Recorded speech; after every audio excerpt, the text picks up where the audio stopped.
আমি ছেলেটাকে ধাক্কা দিয়ে নিজেকে একটু দূরে সরিয়ে নিয়ে বললাম, আসলে আপনারা যা ভাবছেন তা না। আমি এই মেয়েটাকে চিনিও না, একটু আগেই তার সাথে পরিচয় হয়েছে। আপনারা হয়তো ভেবেছেন আমি ওর বয়ফ্রেন্ড, বাট এটা আপনাদের ভুল ধারণা। আমি ওর বয়ফ্রেন্ড না। বিশেষ না হলে মেয়েটাকে জিজ্ঞেস করেন। আমার কথা শুনে মনে হলো সবাই মঙ্গল গ্রহ থেকে পৃথিবী গ্রহে অবতরণ করলো। তাদের রিয়াকশন থেকে বোঝা যাচ্ছে এই মেয়েটার বয়ফ্রেন্ডের উপর তাদের কতটা রাগ জমা আছে। এই জন্য বুঝি কোনো কথাবার্তা না বলে এভাবে কলার চেপে ধরেছে।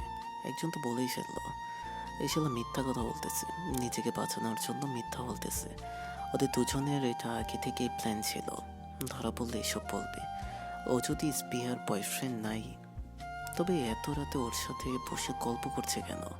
ওর ব্যাগ দেখে বোঝা যাচ্ছে বাসা থেকে বের হওয়ার সময় সব রকম প্রস্তুতি নিয়ে বের হয়েছে। কাজে ওরে বিশ্বাস করা যাইব না। পিঠে কিছু বললেই সব সত্য কথা কইব।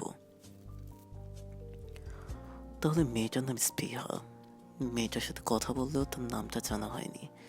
তবে আমি তার নাম নিয়ে না ভেবে কিছু বলবো বলে ঠিক করলাম। কিন্তু তার আগেই 50-50 বছরের একজন বয়স্ক লোক বলে উঠল, এত কথা বলার দরকার নেই, বাসায় নিয়ে চল। ওর জন্য আমার মেয়ের বিয়ে ভেঙে গেছে।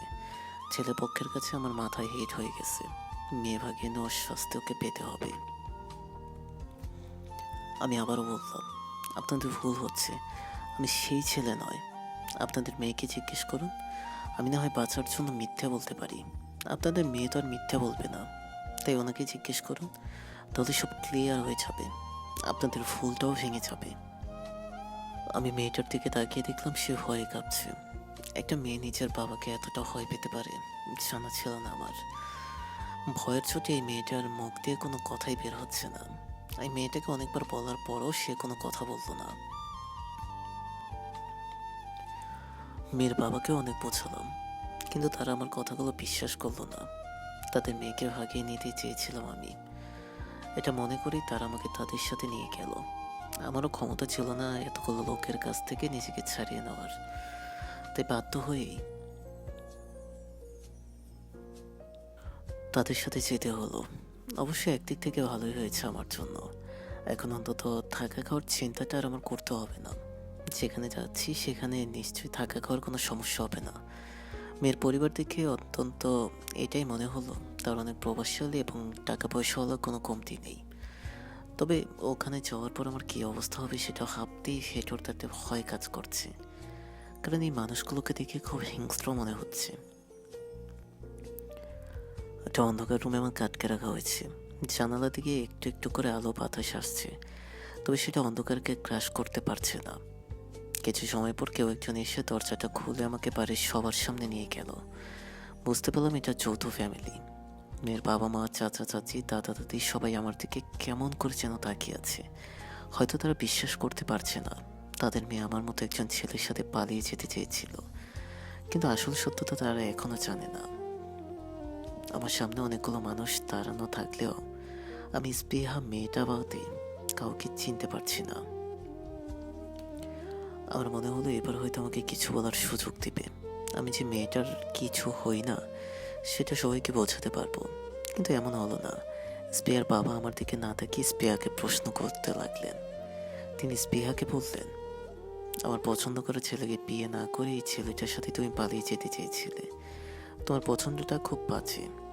এই ছেলের মাঝে কি এমন আছে যাকে দেখে তুমি তার সাথে পালিয়ে যেতে চেয়েছিলে? তখন স্পৃহা বলল, না বাবা, ওকে আমি চিনি না। ওর সাথে আজকে রাতে প্রথম দেখা হয়েছে আমার। তখন তার বাবা বললেন, তুমি ছেলেটাকে বাঁচানোর জন্য মিথ্যা বলছো তাই তো? যদি সত্য বলো তাহলে আমি এই ছেলেটাকে মেরে হাত পা ভেঙে দিবে সেজন্য অনেক ভয় পাচ্ছ তাই না? না বাবা, আমি সত্যি বলছি। তখন তার বাবা বললেন, তোমার কথা বিশ্বাস করবো না, এবং তুমি যা ভাবছো সেটাও করবো না। এই ছেলেটাকে কেউ ধরবে না, ছোবে না। এই ছেলের সাথেই তোমার বিয়ে হবে। না হলে আমার পছন্দ করা ছেলেকেই তোমাকে বিয়ে করতে হবে। তুমি সিদ্ধান্ত নাও, কি করবে? প্রতিষ্ঠিত একজন ছেলেকে বিয়ে করে আরামায়েশে বেঁচে থাকবে, নাকি এরকম একটা চাল চুলোহীন ছেলেকে বিয়ে করে অভাব অনটনে দিন কাটাবে? আমি আর কিছু বুঝতে না পারলেও এটা খুব ভালো করে বুঝতে পারলাম। এটা কেউ আমাকে নিজ থেকে কিছু জিজ্ঞেস করবে না। যা বলার আমাকেই বলতে হবে।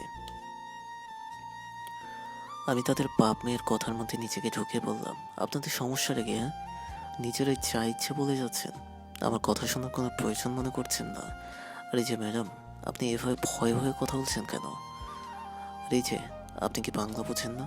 আপনার মেয়ে এত করে বলার পরও কেন বিশ্বাস করছেন না যে আমি তোর বয়ফ্রেন্ড না?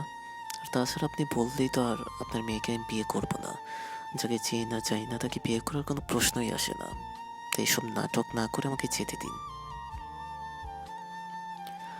তখন তিনি তিরস্কারের সুরে বললেন, তোর রাজি হতে কিছু যায় আসে না। আমার মেয়ে রাজি হলেই হবে। তাকে বেছে নিতে হবে সে কাকে বিয়ে করবে, আমার পছন্দ করে ছেলেকে নাকি তোকে। আমার কথার কোনো গুরুত্বই দিল না তারা কেউ। অবশেষে মেয়েটা বিয়ে করার জন্য আমাকেই বেছে নিল। আমাকে বেছে নেওয়ার কারণটাও আমার মস্তিষ্কটা আঁচ করতে পারলো না। এখন শুধু একটা কথাই মনে পড়ছে, বিপজ্জনক আসে, বিপদ যখন আসে চারদিক থেকেই আসে। আমি চাইলেও এত এত মানুষকে ফাঁকি দিয়ে এখান থেকে পালাতে পারবো না। পরের দিন বাধ্য হয়ে বিয়েটা করতে হলো আমাকে। আমি কখনো ভাবিনি আমার বিয়েটা এভাবে হবে। যে মেয়েটা সম্পর্কে আমি কিছুই জানলাম না, তার সাথেই আজ বিয়ে হলো আমার। এটাই বুঝি নিয়তের খেলা। আল্লাহ যা চাইবে সেটার উপর আমাদের মানুষের কোনো হাত নেই, ভাগ্যের ওপর কারো হাত নেই। সেটার প্রমাণ আমি নিজে। বিয়ে করার সময় কবুল কথাটা মুখ দিয়ে বের হচ্ছিল না। কবুল বলার সময় নিজেকে পৃথিবীর সবচেয়ে অসহায় মানুষ মনে হলো, যার পাশে কেউ নাই। একজন মানুষও নাই যাকে আপন ভাবতে পারি। যার সাথে বিয়ে হচ্ছে সেও তো আপন না। বিয়ে সম্পন্ন হওয়ার পর সবাই চলে গেল। আমাকে আর মেয়েটাকে একটা ঘরে পাঠিয়ে দেওয়া হলো। বুঝলাম এটা আমাদের বাসর ঘর। চারদিকে কাঁচা চারদিকে কাঁচা রজনীগন্ধার সমাহার। বিছানার প্রতিটি কোনায় কোনায় গোলাপের সুবাস। কিছুক্ষণ পরে এই বিছানাতেই আমাকে ঘুমাতে হবে, তাও আবার একটা মেয়ের সাথে। এটা যেন বিশ্বাসই হচ্ছিল না। মনে হচ্ছিল কোনো স্বপ্ন দেখছি, কিন্তু না, এটা কোনো স্বপ্ন না, বাস্তবেই আমার সাথে হচ্ছে। নিজের বাসরটা এমন হবে কখনো ভাবিনি। মেয়েটা দরজা লাগিয়ে দিয়ে আমার পাশে এসে বসলো আর বলল, আসলে সরি, এমনটা হবে বা কখনো ভাবতে পারিনি। আমার দোষ কি বলেন? দোষটা তো আপনারই। আপনি নিজ থেকে আমার সাথে কেন কথা বলতে এসেছিলেন? আপনি যদি কথা বলতে না আসতেন তাহলে আপনার সাথে আমি কথা বলতাম না, গল্পও করতাম না। আর আপনাকেও এমন অবস্থায় পড়তে হতো না। যার সাথে বিয়ে ঠিক হয়েছে তার থেকে আপনিই বেটার। লোকটা অনেক বয়স্ক, তাই আপনাকেই বেছে নিয়েছি। আমি মেয়েটার কথা শুনে 420 ভোল্টের একটা শক খেলাম। এত বড় একটা ঘটনা ঘটে যাওয়ার পরেও মেয়েটা কত সহজে সরি বলে দিল। আমার সাথে তার বিয়ে হয়েছে, এই জন্য তার মন খারাপের কোনো চিহ্ন দেখতে পেলাম না তার চোখে মুখে। তাহলে এই মেয়ে কি স্বাভাবিক না? কোনো সমস্যা আছে? স্বাভাবিক হলে তো এমন একটা বিয়েতে তার খারাপ লাগার কথা, কিন্তু তার তো লাগছে না। আমি কিছু বলবো তার আগেই মেয়েটা বলল, আমার মনে হয় আবিরের বড় কোনো সমস্যা হয়েছে। না হলে এমনটা তো করার কথা না। আবির আমাকে ওর নিজের থেকেও বেশি চায়। আবির আমাকে ওর নিজের থেকেও বেশি চায়। ওর না আসার পেছনে কোনো কারণ আছে। তাই আমি সিদ্ধান্ত নিয়েছি আজকে আবার পালাবো আমি।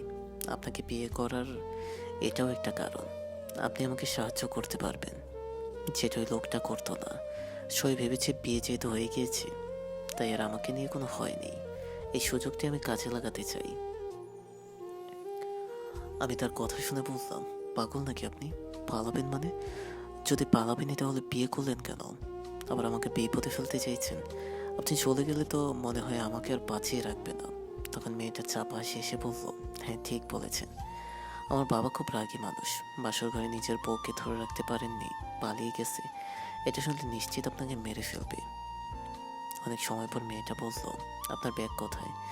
আমি তো আগেই সব কিছু গুছিয়ে রেখেছি। আপনি তাড়াতাড়ি আপনার ব্যাগ গুছিয়ে রেডি করুন। এখনই আমাদেরকে পালাতে হবে। এখন বাসার সবাই ঘুমিয়ে গেছে। আমি তার কথা শুনে কিছু বলতে পারলাম না। তার দিকে হা করে তাকিয়ে রইলাম। আমার এভাবে তাকানো দেখে সে বলল, হা করে তাকিয়েছেন কেন? বাসর করবেন নাকি? বাসর করবেন নাকি? বিছানায় কোলবালিশ আছে, ওটার সাথে বাসর করুন। শখ কত আমার সাথে বাসর করবে? যদি মরতে না চান তাহলে আমার সাথে আসুন। আর যদি বাঁচার ইচ্ছা না থাকে তাহলে কোলবালিশের সাথে বাসর করুন।